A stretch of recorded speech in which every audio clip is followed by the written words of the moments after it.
to a brand new dinner video. Today I'm gonna share with you a $4 dinner that's super hearty that makes 6 servings. So that brings each serving, or what I like to call a meal, out to be around 66 cents. So if you're feeding your family, I think this is a really great idea. I get so many questions on meal ideas to do with lentils. So hopefully this helps you out if you have some lentils in your pantry that you want to use up. Do me a huge favor, give this video a huge thumbs up, make sure you're subscribed, and let's get into today's dinner. Okay, we're about to get down with another cheap dinner. Let me run through the ingredients. This is all that I'm using besides water and a little bit of salt. That's it. You can add any additional seasonings that you want. If you have some homemade veggie broth that you want to add to this, that would even amp up the flavor.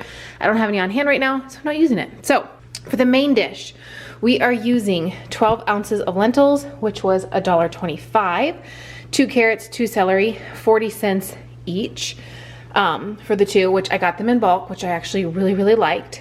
I got an onion for 50 cents, a can of tomato sauce for $1. I'm using all of those ingredients. As far as this goes, I looked at going and just getting exactly what I needed for the bread recipe, but I wanted to let you know that if I got the big bag of flour compared to the small bag of flour, it would only cost me 62 cents to make a loaf of bread. So I'm using 3 cups of this all-purpose flour, and then 1, well, it's not even a serving, it's 1 teaspoon of this yeast, and together that is 40 cents for the flour and 20 cents for the yeast. I can usually find yeast even cheaper, but this is just what I had to work with.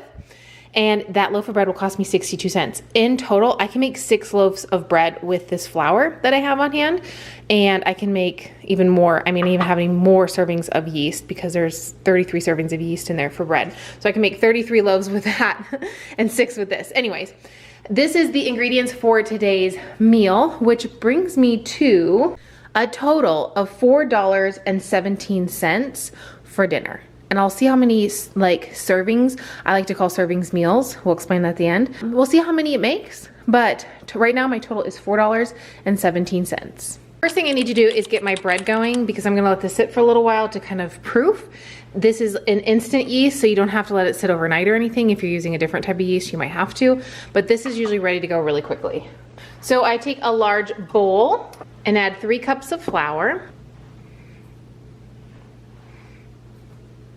Sprinkle in a teaspoon of yeast and sprinkle in a little salt. I would say like 1/4 to 1/2 teaspoon. You don't have to let the yeast blossom unless you really want to. It works fine either way. I tell you, this is the easiest loaf of bread you're ever gonna make. It's delicious. I have a cup and a half of warm water, about it sounds weird to say this because I feel like everybody takes a bath at different temperature, but you want it to be warm, not hot, not boiling. And as you can see, the bread is already coming together, and I did not add all my water yet. I like to add my water a little at a time, because depending on the temperature, the humidity, the dryness in the air, it might take a little more or a little less water. So if you mix it up slowly, it is so much easier to see the consistency of your bread. As you can see, this is super sticky now. I would say it has plenty of water, and I did not use all of my water. I still have a little bit in there. I'm not gonna use it, but this feels really good to me. It's sticky, but not too sticky. It's perfect. And we're just gonna let this sit for about 30 minutes with a towel over it, and then it'll kind of get a little bit bigger. I usually just set my bread off to this side, and like I said, I cover it with a clean tea towel. It's clean, even though it looks dirty. It's just an old one. And I just let it sit while I'm getting the rest of the meal ready. And then I will put this in the oven. I'll show you what I do with that next.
Okay, got my Dutch oven here. I'm gonna put this on a medium-high heat.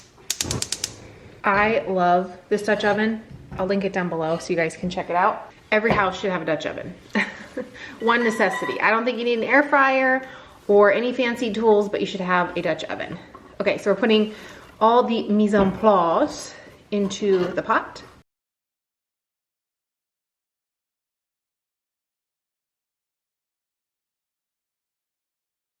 Adding a little salt, and I'm gonna water saute these. If I had veggie broth on hand and ready to go, I would use veggie broth, but I'm just using some water. And I get asked often why I don't use pepper. I dislike pepper so much. I don't even like the smell of pepper. So I don't use pepper in my cooking. If you like pepper, use pepper. Use whatever seasonings you like. But I get that question all the time, so I thought I would mention it because I mentioned it here or there. So we're just going to saute these, cook them up until the onions are translucent, and then we'll add the tomatoes. And I'm gonna rinse off my lentils right now.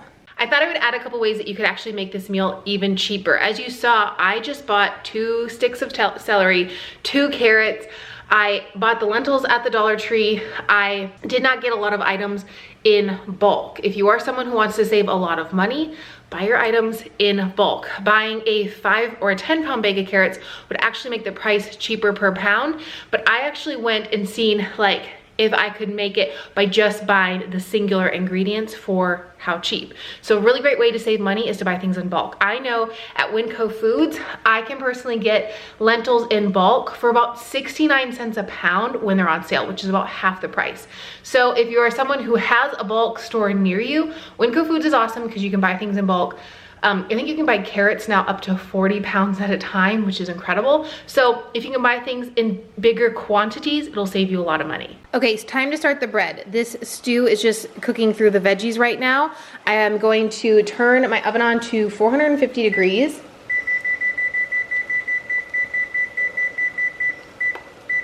Since I am using my Dutch oven and I only have the one, most often I will bake my bread in this, but you can do it a plethora of different ways. I'm doing the double bread pan method, which I'm going to share with you today. You can also do a glass baking dish if you want to, something that has a lid. If you don't have a lid, you can use a piece of aluminum foil as a lid. But this is actually my favorite if I'm using my Dutch oven. So we're taking these and we're taking one of them and we're going to preheat it with our oven. The reason we preheat it is so it's nice and warm and the bread doesn't stick. So you don't need any oil or anything. So we're just going to throw it in there, close it up, and the bread will be ready to go once the oven is preheated. It's been a while since I've made bread, but it is my favorite thing to do. I'm going to go ahead and flour my surface a little bit because my bread is a little bit sticky. We didn't let it rise too much, but it is actually perfect. And this bread doesn't really need to like super rise, but you can see it's super sticky. So I'm just kind of like getting my hand with some flour and then going in for the dough. I like to do this because it makes it a little less messy for the cleanup. Get my hands nice and floury. This is a great bread to make if you've never made bread before. I've been seeing a lot of like sourdough recipes and people ask me why I don't make sourdough. I actually don't love the taste of sourdough. Now, I do eat gluten-free for the most part. There are certain things that I can now tolerate with pregnancy. I've been getting this question a lot because for almost 3 years, I've been sharing just gluten-free recipes. And if I make bread or something, it's for my husband. So there, the bread is ready to go. As you saw, I just kind of like folded it. And now I'm just gonna put this in the pan when it's ready to go. Okay, to continue on with the bread conversation, because I get this question often, especially right now, because I am sharing a lot more glutinous meals versus gluten-free for whatever reason. And I talked to my OB about this. During pregnancy, your body and your hormones can change. And I was flaring up and having signs of gluten intolerance with my gut health years ago. It could have also been because I was very, very strict on what I was eating. I was eating a very strict whole food plant-based diet. And so anytime I had anything of gluten, it could cause a flare-up because my gut just wasn't digesting it. I no longer eat as clean as I used to because I want to personally heal my relationship with food. I don't want it to be so black and white. I want to be the person that kind of lives in the middle. So I started eating more gluten items in my first trimester because I was so sick. And I noticed that I wasn't having the same issues as I was years ago. So this is my first time making this bread pregnant, and I will let you know down below if I could tolerate it or not. But I've actually had a lot of people tell me that they had gluten flare-ups or gluten intolerances or different things with gluten for many years, and then all of a sudden they were able to introduce it back in. So I want to just clarify, yeah, I'm eating gluten. I'm not eating a lot. I would say like 2 to 3 times a week I have a little bit of gluten, and I have like less than a whole serving, and I just kind of go based on how I feel. And so far so good. So it's my first time making this bread, but don't worry, it'll never go to waste because my husband, he eats everything and anything. So if I can't eat it, he will eat it. And the best way to eat this bread, honestly, is the next day, toasted in your toaster with a little bit of jam on top. So good, so good. And if you're wondering how I store it, I just put it in a paper bag and leave it on my countertop. And it stays good for about a week, if it'll last a week at your house. All right, vegetables are almost done. I'm gonna add a little bit more water and cook them down until they're super tender. And then I'll share with you what I'm gonna do next, because we're not leaving the vegetables like this. Well, not all of them. Okay, these are cooked to my liking. I have my mini food processor here that is portable, and I'm gonna add a couple scoops of them in here. Like this much. It's kind of getting foggy. Max fill, I think, is 1.5 cups, so it's about that. Then to this, we're gonna add our rinsed lentils. I just rinsed them in cold water. You can also soak them if you want to, totally up to you. Don't soak them for too long because they'll start to sprout, but if you soak them, it does make them super nice and clean. Mix those around a little bit. Add our tomato sauce. And then as you can see in this can of tomato sauce, there's some on the side. So I'm gonna fill it up with water, add it back in. 1, 2. This pot is gonna be super full. And then we're gonna give this a little stir. Leave the lid off. We're gonna bring it to a boil. Okay, have our veggies here. We're going to just mix them up really quick with this blender.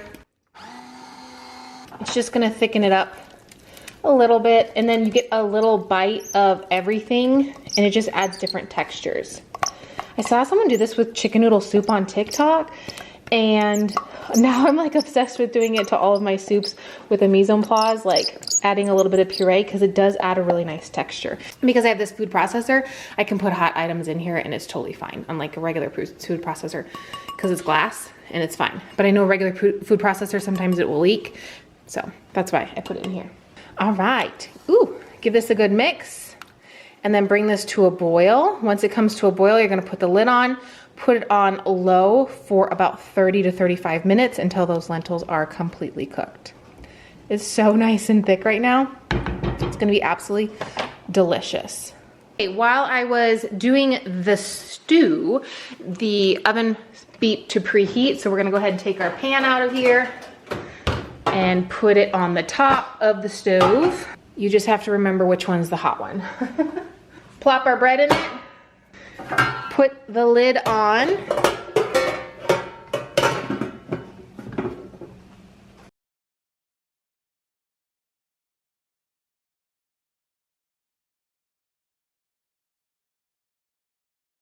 All right, we're gonna put the lid on this. It's starting to come to a boil, and turn the heat down to low. And my bread is in the oven for 30 minutes, so we'll check on this again in 30 minutes. Just make sure it's on low and the lid's on so it doesn't boil over. This should most likely take the same amount of time. This is in for 30 minutes and then lid off for 15, and this will just sit and cook for like 30 to 35, and it can just sit on the stove while the bread is finishing. Timer just went off for my bread, so we're gonna end that. We're also gonna check this, which is just cooking away, getting nice and thick. Oh yeah, that feels so nice when you stir it. I love thick stews, but you could definitely get a bigger pot and add more broth if you want to, but this is gonna be super hearty. So this has been cooking for 30 minutes. I'm gonna give it a little test to see where we're at with the tenderness of the lentils. It's perfect. So I'm gonna go ahead and put the lid on this. That's hot. Turn the heat off and push it back to the side. And now we have to get our bread out. Hopefully I can get it out with one hand because it's double lidded. All right, it smells so good. smells so good. There's literally nothing better smelling than this bread. Okay, we're gonna put this loaf back in for 15 minutes without a lid.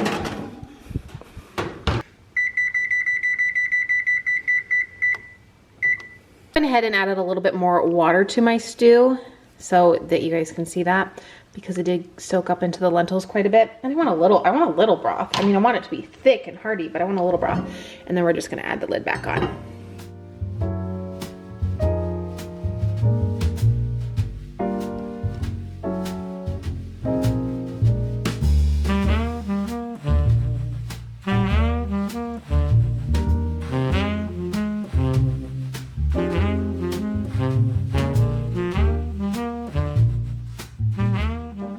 I thought I'd show you how easy this comes out of the pan, because I feel like people are gonna ask anyways. It literally just slides out.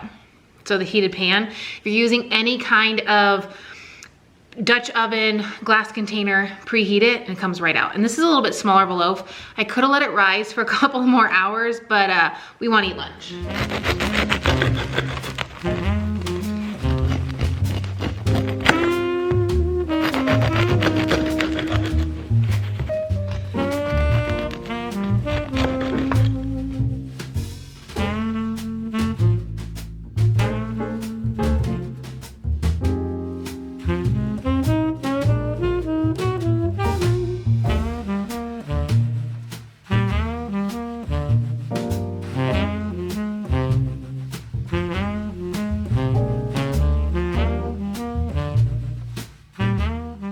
Thank you so much as always for watching today's video. I hope you really enjoyed it. Like I said, make sure you're subscribed, and I'll see you Sunday in a brand new video. Bye-bye.